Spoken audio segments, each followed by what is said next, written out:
The thing that we found was that the companies or the teams that get the most value out of processes are the companies and teams that have a strong compliance component to the work that they're doing. So they're not just creating processes because they're trying to drive a little bit of efficiency and trying to get things organized in a nice way, or maybe trying to save, a middle manager having to do some work on Saturday afternoon or something that's not usually a priority for the business. That usually gets pushed under drive leads and sell business and whatever, talk to customers.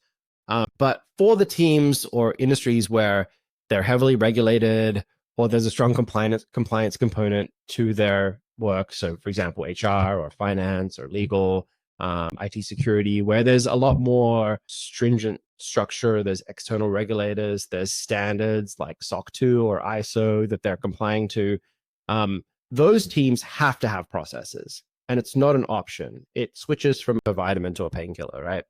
And that was kind of the thread we started pulling on, and we're like, okay, so where we noticed that the companies where there's a thread of compliance running through it, either they're like a finance team or a legal team, or they're, say, a fintech or a health tech or a prop tech company where they're operating in a more regulated space where they're interfacing with external regulators and whatever. Those companies show a lot more engagement, better retention, better expansion, and are much healthier customers. And then and that's kind of what we see from the data. And then as we go in and do qualitative exercises with those customers and really try to understand the impact and the value that we're driving, we can see that from a pure revenue and business impact perspective, we're driving a lot more value as well.